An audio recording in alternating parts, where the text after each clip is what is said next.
राष्ट्रीय खाद्य तेल मिशन ऑयल पाम योजना के अंतर्गत अंतर्राज्यीय कृषक भ्रमण के तहत किसानों को हरी झंडी दिखाकर आंध्र प्रदेश रवाना किया गया। दुर्ग से लगभग 30 किसानों ने ऑयल पाम प्रक्षेत्र आंध्र प्रदेश जाने के लिए दुर्ग कलेक्टर परिसर में एकत्र हुए, जहां दुर्ग शहर विधायक जितेंद्र यादव, उद्यानिकी विभाग अधिकारी पूजा कश्यप साहू व दुर्ग पीडीएम ने किसानों को हरी झंडी दिखाकर रवाना किया। इस अवसर पर शहर विधायक ने बताया कि ऑयल पाम की महत्ता को समझने किसान आंध्र प्रदेश को रवाना हुए ताकि वे भी अपने खेतों में बेहतर ऑयल पाम का प्रोडक्शन ले सके। उद्यानिकी विभाग अधिकारी पूजा कश्यप साहू ने कहा कि भारत सरकार की महती योजना के तहत किसानों के लिए अधिक उत्पादन व बेहतर लाभदायक को समझने एवं प्रोडक्शन लेने की उद्देश्य से ऑयल पाम प्रक्षेत्र आंध्र प्रदेश जा रही, जहां 10 सितंबर से 13 सितंबर तक किसान फसल की जानकारी ले पाएंगे। भारत सरकार की एक महती योजना है ऑयल पाम के बारे में, और वो नेशनल हॉर्टिकल्चर मिशन के साथ में उनके तत्वाधान में हमारे 3F ऑयल पाम कंपनी जो है उनके कोलैबोरेशन के साथ में हमारे जो किसान हैं दुर्ग संभाग से लगभग 30 जा रहे हैं, तो वो Indian Institute of Oil Palm research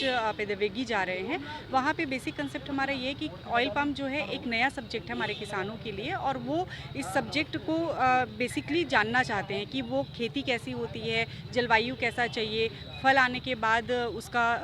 क्या यूज़ होता है, क्या क्या बनता है, तो इन सब के बारे में विस्तार पूर्वक जानकारी एक रिसर्च इंस्टीट्यूट ही दे सकता है। तो इसलिए यहाँ पर से 30 किसानों को सिलेक्ट करके भेजा गया है। बिल्कुल, किसानों को फ़ायदा देने के लिए हमारा जो ऑयल पाम जो हमारा स्कीम है उसके तहत किसानों को लगभग 1.5 लाख की सब्सिडी हम दे रहे हैं, जिसमें कि उनको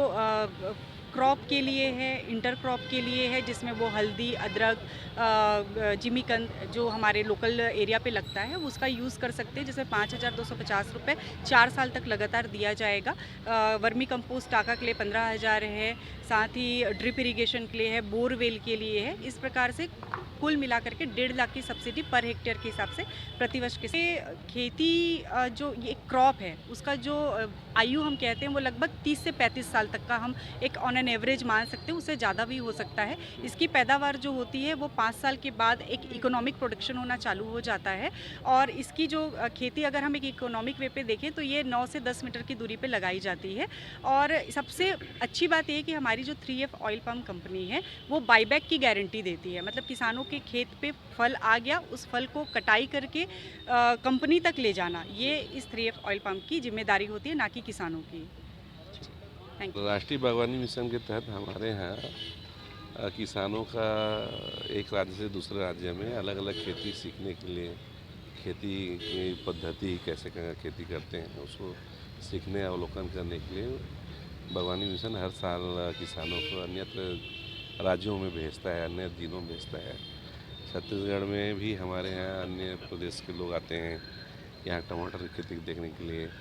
यहाँ जो अभी काजू खेती जो हो रही है उसको देखने के लिए आते हैं, यहाँ जो हमारे यहाँ इमली का प्रसंस्करण केंद्र है उसको देखने के लिए आते हैं। वैसे ही अभी हमारी सरकार ने जो आप देखे होंगे कि दलहन तिलहन में भारत सरकार माननीय मोदी जी ने चिंता व्यक्त की है, और उनके निर्देशों पे और हमारे छत्तीसगढ़ सरकार ने माननीय विष्णुदेव साय जी के नेतृत्व में यहाँ पे पाम ऑयल की खेती बड़े मात्रा में, प्रचुर मात्रा में उसकी चिंता सरकार कर रही है। और आज यहाँ के दल रायपुर से रवाना हो रहे हैं, जो वहाँ अभी पाम ऑयल की खेती कुछ सीमित हेक्टेयर में हो रही है। 4,000 हेक्टेयर से ऊपर अगर खेती एक बार चालू हो जाए तो पहले मैं बचपन में आपको ध्यान में होगा कि पाम ऑयल एक राशन दुकान में मिलता था, 2 लीटर का डब्बा आता था और बड़ी लंबी लाइन लगती थी उसको लेने के लिए। सरकार चाह रही कि वो यहाँ उत्पादन हो ताकि यहाँ के लोगों को सलाह मिल सके। पहले लोग सोयाबीन को जानते नहीं थे, डॉक्टर रमन सिंह जी ने आया लोगों को दूसरे मध्य प्रदेश के अलग जहाँ सोयाबीन होने वाले ज़िलों में यहाँ किसानों को भेजे। आज छत्तीसगढ़ का नवागढ़, बेमेतरा और जो खैरागढ़ अंचल सोयाबीन बहुत बड़ी मात्रा में लोग खेती करने लग गए। उसका लाभ ये हुआ कि एक बड़ा प्लांट नांदगांव में लगा है,